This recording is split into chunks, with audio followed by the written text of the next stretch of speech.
This is John Howell Essential Cuts, your daily rundown of the best from today's show on 890 WLS.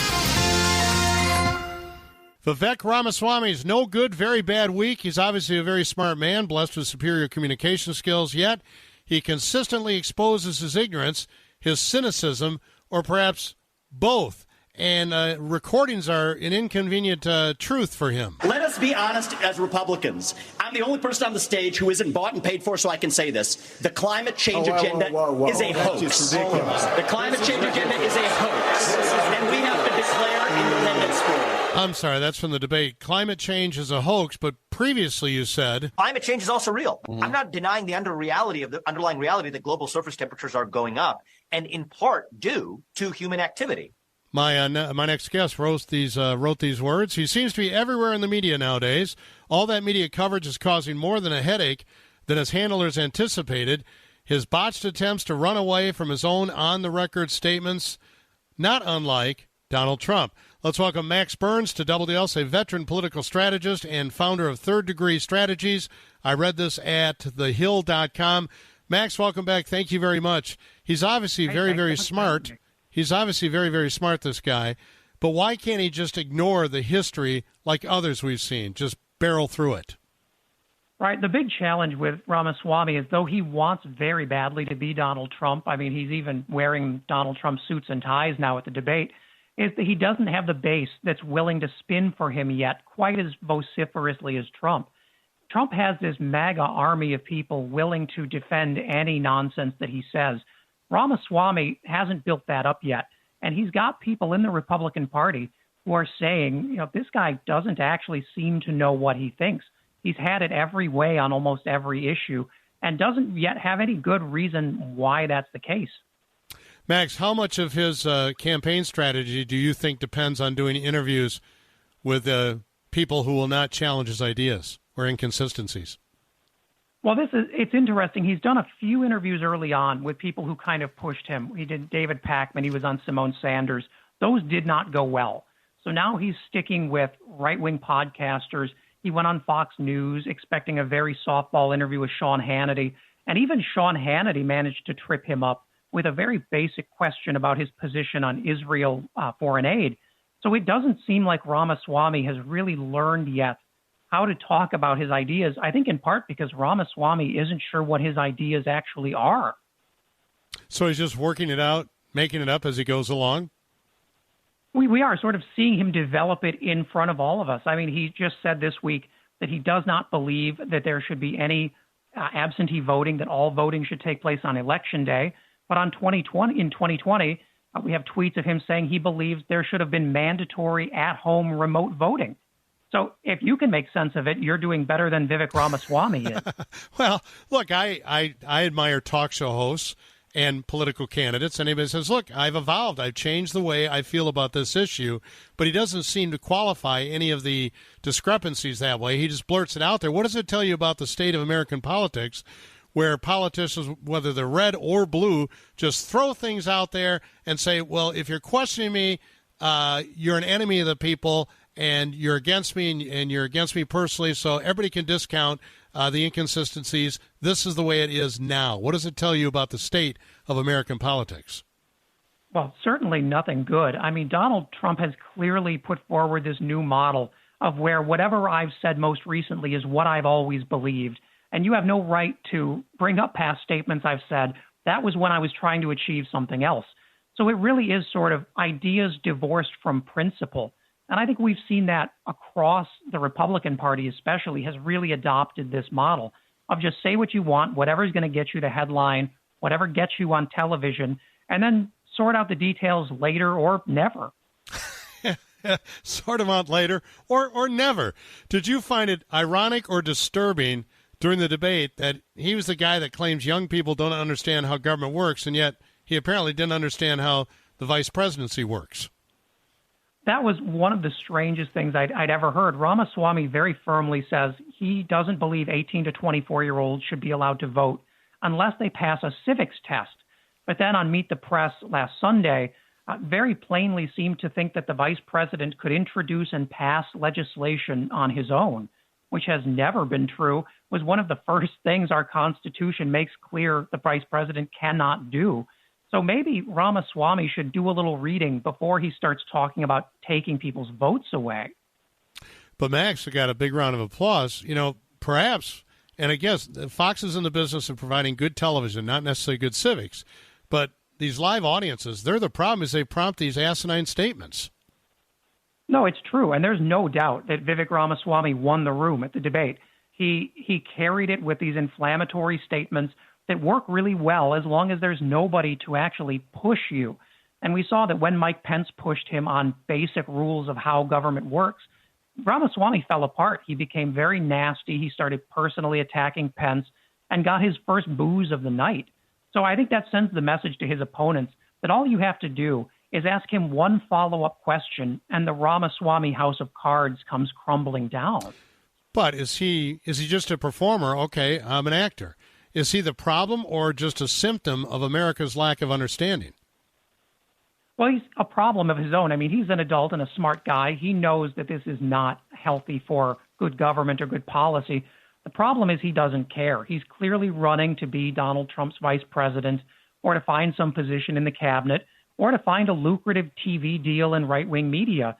And the fact is, as long as our government and our system of politics keeps rewarding people like that, they're going to keep doing it. They have no incentive to stop. Yeah, especially if you can self-fund nowadays. You don't have to go to the parties to get the money. You just go to people, who will give you the credit card number over and check the box so you can do a monthly donation. That's the business model now. Yeah, and Ramaswamy's often, and even brought, I call him the Herbalife of presidential candidates, because he's brought a multi-level marketing approach to this. Now, if you donate to Ramaswamy and you refer your friends, you get 10% of what they donate, and their friends get 10% of what their friends donate. It's like Amway. It sounds like a pyramid scheme. It's because it is. And it just shows you that this has not become about a message. It's really about peer pressure and groupthink and trying to build like a surrogate MAGA base to challenge Donald Trump. I had no idea that you could do that with campaign contributions. Kick them back. You refer other people. It's like Rich DeVos and Jay Van Andel. Yeah, it's not clear legally that you can, but that doesn't seem to disturb Ramaswamy yet. I think he's honestly planning to be out of this race before he has to file those FEC reports. When's the next one due? That's going to come at the end of the next quarter, which is coming up quick. That's end of September, I believe. Max Burns, thank you very much. I'll read more at thehill.com. Much appreciated. Founder of Third Degree Strategies. I thought it was a great piece about Ramaswamy. Thanks so much. Have a terrific weekend. Happy Labor Day. You as well. Thanks. You're listening to John Howell, Essential Cuts on 890 WLS. But on Fridays, I like to spend a lot of time giving you options for entertainment. And Lenny Bruce is coming back to town. I'm reading from Rick Cogan's piece in the Chicago Tribune. Though dead for nearly 60 years, the controversial and influential comic will arrive in the form of Ronnie Marmo, a wickedly talented actor who has written and stars in the play I'm Not a Comedian, I'm Lenny Bruce. It'll be at the North Shore Center for the Performing Arts. I loved Lenny Bruce. I grew up, my dad had a lot of comedy albums. Some were very simple to understand. 1, 2, 3, punchline, 1, 2, 3, punchline. And then the Lenny Bruce albums, they took me a while to figure out. And I used to wait and stay up late and watch them on TV. Offend, there's a funny kind of thing. There's semantics. There are words that offend me. Let's see, Governor Farbus, segregation offend me. Nighttime television offends me. Some nighttime television. That from the early Tonight Show with Steve Allen. Let's welcome for another discussion our friend who's, I think I've talked to him before. He's a terrific actor. He's been in TV and a lot of movies. Ronnie Marmo is here. Ronnie, welcome back. How are you? Hey, great. Thank you so much for having me. This is awesome. Thank you. Well, I appreciate it. You're coming to the North Shore Center for the Performing Arts. 2 o'clock show, 8 o'clock show on September 9th. Only one day? Yeah, only one day. I'm on tour now officially. The last 2 times I came to Chicago, I stayed 6 months full time. So this one is quick, but when the opportunity came up to come play this beautiful 800-seat house, I was like, oh, yeah, I'm coming through. So I'm stopping by between Seattle and Indianapolis. I'm coming there for 2 shows. Nice routing. So you, as you mentioned, you were here twice before, Royal George and also the Venus Cabaret, Mercury Theater, long runs. You've done a ton of TV. You've done a lot of movies. This is, live theater. You wrote and produced this as well with Joe. Is this your favorite form of art? Absolutely. I mean, there's nothing more gratifying than doing a live piece, something on stage. I love all the mediums for different reasons, but this is like, if I have to choose, this would be the one, I love it. What stuck out in Rick's column was the fact that, Lenny Bruce used to drop the N-word, and I guess that you have decided, I think it's a really wise decision. One of the most famous routines is gone. It was his take on a racial slur. We know which one. The verbal riff, that was supposed to take the power out of it, the evil out of it. But Dick Gregory liked it. He thought that was a brilliant routine. He said that way back when. But I think you're smart in dropping that because you would receive so much heat for that out of context. That would be all anybody would be saying about your show. Well, that's true. And, the N-word is obviously the most explosive of the words. But really, Lenny touched on every racial slur in that bit. That's just the big trigger one, obviously. But the truth is like, I just knew that Lenny was so much more than a 2-minute bit. And in this moment in time, I can't be tone deaf to the world we're in. And I don't want people coming and just taking that away and not listening to the rest of Lenny's story. And so I feel good about it. It was a tough decision, but I think it was the right decision for now. Who knows? I concur. I knew a talk show host who said, well, he was a white guy, and he said, I'm going to use that word because Chris Rock used that word. And I told him, I said, I don't think that's a hill worth dying on because that's going to just define everything you're doing. And it's going to take everything out of context. I think at this point, it's just not worth it. Lenny Bruce famously would, he would go from one topic to another topic seamlessly, never did the same routine the same way. How do you incorporate that into a fixed piece? Well, I took the bits, his actual material, I took the bits that I thought would still hold up today, and I thought either universally they're funny or they're making a point or they really cement who Lenny was. And so, now that we're doing an actual play, there is the bits are fixed within the play. I do leave a little room for improv because I can't help myself, especially when the audience is giving me what I need, But when you're doing a one-man show, the audience is your scene partner. So there it is. But yeah, we do it. And, it's not a tribute show. Sometimes people come and they think they're going to giggle all night. And this is I tell people it's the funniest tragedy you'll ever see. You're learning about Lenny Bruce, and there's a lot of laughs, but it's not a comedy, this play. Did you like the Dustin Hoffman movie? Growing up, I loved it. I really thought it was cool. In fact, I was so attracted to it. I'm too young for Lenny. I grew up with Pryor and Carlin, and I found that movie when I was like a young teenager, and I loved it. But then now that I understand who Lenny was, I'm not sure you learn all that much from that movie. Now that I did my own homework, yeah, I think it's a cool film, and I think Bob Fosse is an awesome filmmaker. But I think you learn more about his filmmaking ways than maybe about Lenny himself. So it's similar to Clint Eastwood's take on Charlie Parker. While the actor, I forgot his name, is a terrific actor who had the lead role of Charlie Parker. But if you know anything about Charlie Parker, it doesn't really hold up. It's a very thin movie. I think similar of Dustin Hoffman's Lenny. Well, absolutely. But listen, Hoffman's one of our greatest actors of all time. But I think there's a thing called, great casting as well. And I think Hoffman was obviously brilliant as an actor. But now that I know Lenny, I may have, I don't know. I don't know what I would have done with that. Yeah.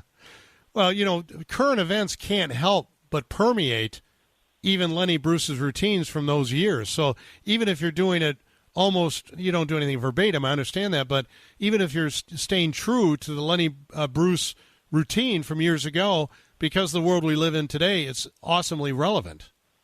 Well, yeah, I mean, this country has made my play really relevant because sadly, in certain ways we've progressed, but many ways we've regressed. And, freedom of speech is always a hot topic, but now more than ever. And it's just this country's in a lot of trouble, and so this play is striking a nerve with a lot of people. And quite honestly, strangers come out a dozen times to see it because, even though I do the same material every night, I'm different every night. The audience is different, and so people really feel. I don't know. I think they're just attracted to this play, and they feel like Lenny is standing up against cancel culture and certain things that maybe people are kind of a little sick of, Ronnie Marmo is here. Lenny Bruce is back in the form of Ronnie, performing in Skokie at the North Shore Center for the Performing Arts one day, September 9th, 2 p.m. matinee, 8 p.m. showtime. How do you deal with audience members that want to contribute? Well, that happens every night. And there's a couple of spots where I ask them to contribute, but I also... Funny enough, people ask me that. I did a show 25 years ago called Tony and Tina's Wedding. You probably heard of it. I was there. I've seen that. That was my first paid job, my first professional acting job. And we really learned during that show how to have people participate and then also kind of how to have them stop participating. And so I learned that, and so I carry that with me. It's kind of silly, but it's true. And so there's only been one or two times when I had to tell somebody, please, shut your face right now. But usually people really understand the ride we're on and when they could, participate. A lot of when a cell phone goes off, it's usually not pretty for them. I usually take it away from them and I put it in the toilet on the stage. I've done that many times. But do you get guys that are big, showboaters who want to beat you to Lenny's, he didn't do punchlines necessarily, but want to complete the, show what big Lenny fans they are. They're just going to complete the paragraph before you get there? Well, sometimes I see people like mouthing it, but nobody's been so obnoxious. What I usually get is after the shows, hey, man, how come you didn't do that one bit? And I always say, listen, I can't put everything in the show. I created a piece that I felt like it all worked together and connected, but it's fun when the Lenny fans come out. And quite honestly, when I wrote this play, I thought it'd be all, everybody would be 75 plus. And then The Marvelous Mrs. Maisel came out, and they have a Lenny Bruce character on that show. And it really changed everything because there's an entire generation of people, young people, who are now seeing the play. It's half my audience is 30 years old. It's wonderful. There's a famous picture of Lenny Bruce being arrested here in Chicago, and right behind him is a very young George Carlin.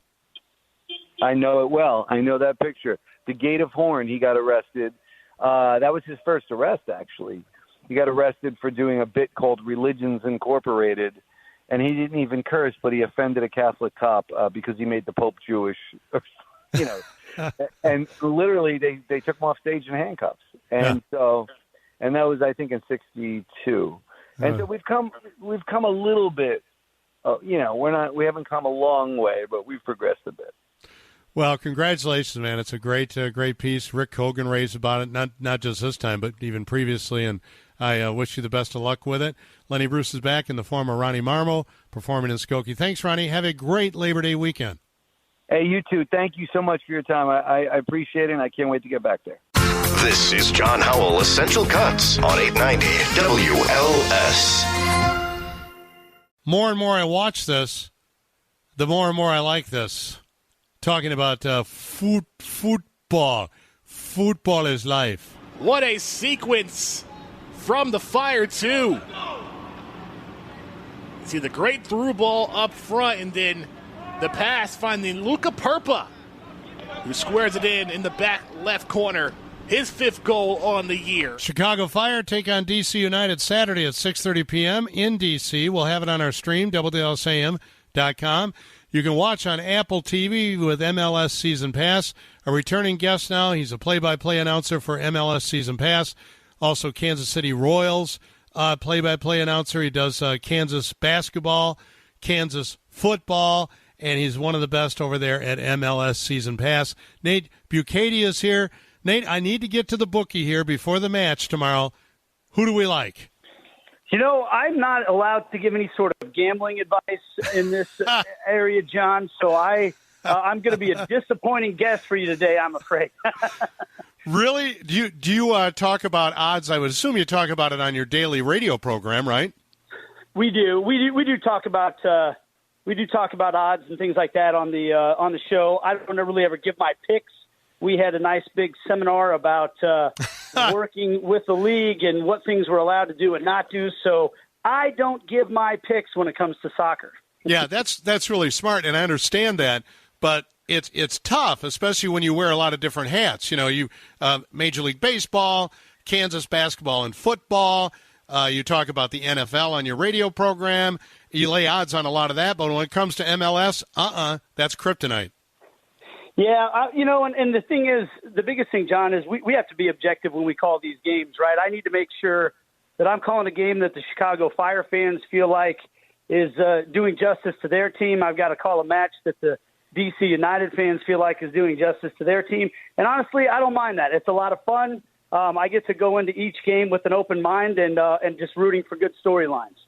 You know, Nate, I asked this. I think I may have asked you this question previously when we talked, but basketball's quick. Baseball can be very, very slow. I would assume Major League Soccer is somewhere in between. How do you adjust your skill set as a play-by-play announcer for each sport?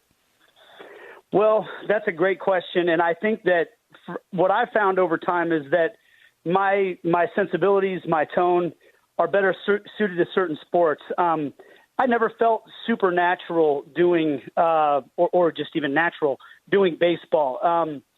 The cadence of it, I think I was okay at it, but it just didn't seem to click with me naturally. Whereas basketball and soccer are these free-flowing sports where the action is very improvisational by the players on the field, and it's continuous for the most part, particularly in soccer. And I don't know, it just feels right when I do the games. It feels natural. It feels fun. I like the flow of the game. There is a real flow to the game of soccer because there aren't really any stoppages. And I know what you're saying about the pace of the game, because I think that for a lot of Americans, when they watch soccer, they see 22 people jogging around for no particular reason, kicking a ball, and they're not even sure why they're kicking it, where they're kicking it. But as you really dive into the sport and learn it, the average soccer player makes thousands of decisions through the course of one game without ever the benefit of a timeout or a huddle or anything to pre-plan what they're doing. And to me, that actually, when you start watching the game from that lens, makes it a really fascinating game. The decision-making taking place by 11 players in concert without any chance to huddle up or have a timeout or anything is pretty phenomenal to me. Boy, that's such a good point, because you're right. I'm a casual fan. I don't really know what's going on, and I'm yet to make the commitment to learn the sport or read about it or follow it or listen to people, podcasts, what have you, as I did years and years ago about baseball. So I understand baseball, I understand football, but soccer, to me, I'm a real novice. So, back to the basketball, Chuck Swirsky, who I've listened to, hundreds of times, calling Bulls games here in town. You're driving along in your car, and he paints the picture perfectly, but you're right, it never stops. Well, and you're talking to a guy who grew up in the state of Kansas as a fourth-generation Kansas Jayhawk, where the original rules of basketball reside. And it's in our blood. I mean, I was raised going to KU basketball games before I was old enough to even remember. And so, yes, basketball is obviously something that's near and dear to my heart. And honestly, the games, basketball and soccer, are so similar in so many ways when it comes to the spacing and the principles of ball movement. And now there are more stoppages, obviously, in basketball. It's on a shorter scale. There's only 5-on-5.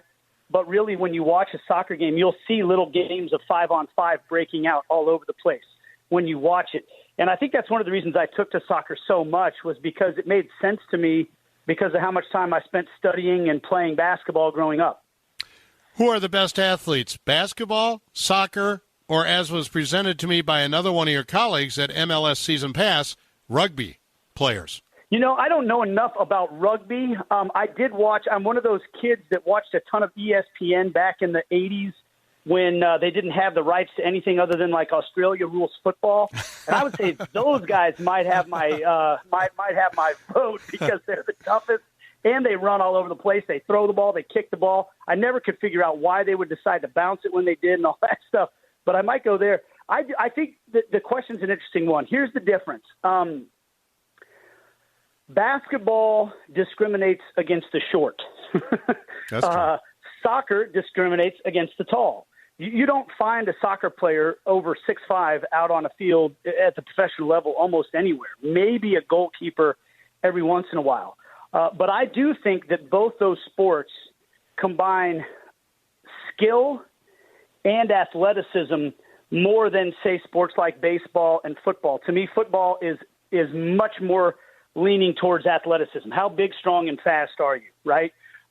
Baseball, to me, is so much more about skill. How well can you manipulate the bat, or how well can you throw a ball accurately? The athleticism still matter in that sport, but not the same. I think soccer and basketball require both. You have to be incredibly skilled to manipulate a soccer ball the way that Lionel Messi does. You have to be incredibly skilled to be able to shoot and handle the ball the way Kobe Bryant does. And at the same time, you have to be athletic enough to beat your opponent. And so that's one of the things I do love about both sports. And I'll tell you the other thing about basketball and soccer, you must be fit. You do not find out-of-shape players on the field in these sports. Yeah, that's for sure. This is crucial. Nate Bukaty, thank you very much. Always great talking to you. Safe flight to D.C. I know you're on your way to the airport in KC right now. Thanks for popping on Chicago Radio here at the Big 89. We'll check it out. Chicago Fire, D.C. United, Saturday, 6:30 in D.C.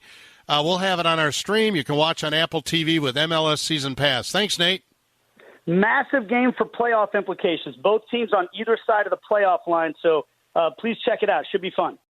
You're listening to John Howell, Essential Cuts on 890 WLS. We're always entertainment heavy on a Friday afternoon, preparing for especially a long holiday weekend. At least one of these movies that we're going to talk to our next guest about, I'm interested in seeing because I do like mob movies. Ciao, Roberto. Roberto, tell me, what did you do back home?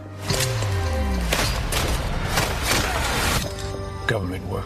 I'm retired now. I'm retired. Did some government work. It's Denzel Washington's final time as the Equalizer. What happens here happens in many towns. The mafia. They're like cancer. No cure. Who said you could come here? You should stay out of other people's business. Whatever it is you and your friends do it somewhere else. You warning me? I'm preparing. I like mob movies, and also this one apparently features one of my favorite Dean Martin songs. Even better. All right, let's welcome Jason Nathanson, ABC News entertainment correspondent on the Magic Box from Los Angeles. Well, it's the end of the franchise. Is it really? I've heard that before. And it's supposed to be the last. Is it a fitting end for this franchise? I think it is the end of the franchise. I think they don't want to run into the problem that we've seen, recently with like Harrison Ford and Indiana Jones, who's 80 years old trying to do action movies, and it doesn't really read as real. Denzel Washington at 68 still reads as real, even he's though 68. He's 68. Holy mackerel! He's 68 years old. But remember, and the whole thing about his character is that he can basically walk into a house with 15 people with guns and walk out as the only survivor. That gets less and less plausible, I think, the older that somebody like Denzel Washington gets. Although, he looks fantastic, and he did, like you just exclaimed at the knowing of his age, he does not look 68. But there's only so much, I think, that they can do with this character. And in talking to director Antoine Fuqua, who directed the first film as well, he said, this is just kind of, they've come to the end of what they can do. There's not a whole lot. This movie is not very complicated. The character of Robert McCall is not very complicated. It's about kind of vigilante justice and helping people out. And I guess he could go from town to town, city to city, and do this much more. But this has him in southern Italy, in near Naples and Sicily, kind of going into retirement, slowing things down. The mob comes at him, so he feels like he has to do what he has to do. Is it silly? Yes. There's silliness. There's just silliness to what the character is able to do and the situations he's able to get out of in this movie, and I think all of them. But that doesn't necessarily mean it's bad. It's just like, it's a little unbelievable. But it's bloody. Denzel is doing his Denzel thing, and the scenery is great. So, it's good. When you say silly, like Daniel Craig as Bond, he never came off as silly. He'd have some comedic lines. And I like the old man coming out of retirement back to that great movie Unforgiven with, Gene Hackman and Clint Eastwood, being called back out of retirement to take care of some business. I like that sort of deal. I got to be honest, I've never seen any of these. Should I watch all three? I mean, you don't, in order to figure out what's going on in this one, you don't have to.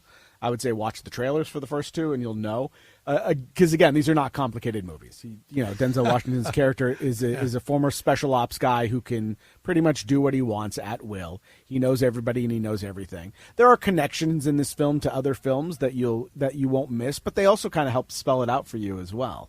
Again, you could watch all three. I think the first one is seen as probably the best of them, so maybe check out that one. But I'll watch Denzel do anything. In your opinion, Jason Nathanson, what is Denzel Washington's best movie? It depends on the day. I mean, I love Training Day, and that's another Antoine Fuqua movie. That's the first time the two of them actually connected. And it's about L.A. cops, right? It's about corrupt L.A. cops. And it's such a great performance from him. I think the movie itself is a little bit uneven, but there are some really memorable things. And, a lot of these things are about where you were at the time when you watched them, right? It's not necessarily about the movie. And during that time, as a young guy kind of just coming out of college, I just remember sitting in houses with other guys and just watching that over and over and over again, and quoting the lines from it. Yeah. But his performance is absolutely fantastic. It won him an Oscar. I don't know if he necessarily deserved to win the Oscar for that role. There might have been other roles, but he did win the Oscar for it. Robert Duvall was in that, right? Or am I wrong? No. I'm thinking a different cop movie. I think you're thinking of a different movie. Yeah. Okay. And then what was a Denzel Washington movie by title? I'm sorry to put you on the spot. I can't remember the title, but he played the drunk pilot. I was just thinking of that one too because that's a good one. That was a great movie. I mean, I really that movie resonated with me. Yeah. I'm sorry. I can't remember the name of it. There's a lot of people yelling at the radio right now. Okay, what about this raunchy teen sex comedy Bottoms? You say it flips the script on previous entries in the genre. By the way, it's called Flight. Flight. I had to look it up. That's it. Yes. Thank you. Bottoms, yes. Bottoms is one of my favorite comedies of the year so far. Really like this one. It kind of takes a little bit of American Pie, a little bit of Superbad, a little bit of Heathers, if you remember that from the 80s. Superbad, I like that. Dark comedy. But, the kind of trope of these guys who are looking, they're kind of sexed up and looking to score before they go to college or whatever. And this flips it on the head, turns it into women, queer women, two lesbian characters who are also, very sexed up and they're looking to score as well because why not? That's the case as well. So they come up with this kind of idea to start a fight club at school. The pretense is that they're going to be teaching self-defense.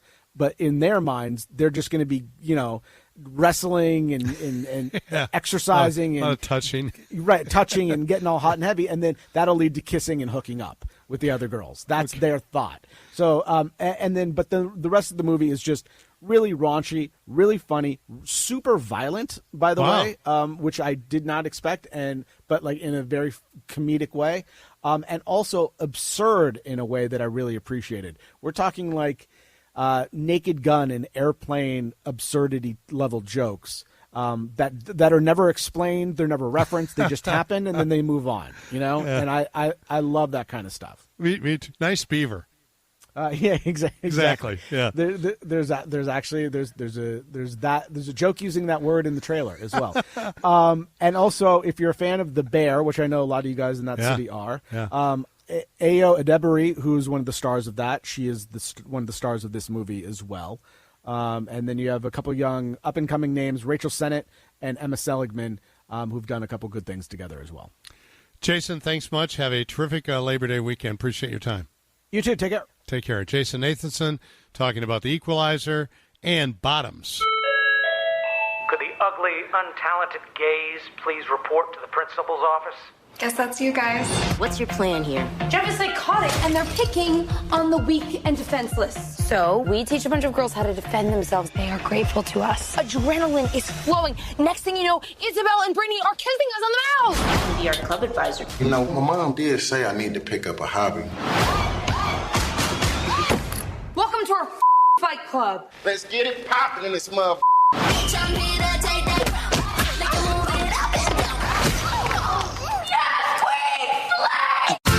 John Howell, Essential Cuts. Check back every weekday for another episode of John Howell, Essential Cuts on 890 WLS.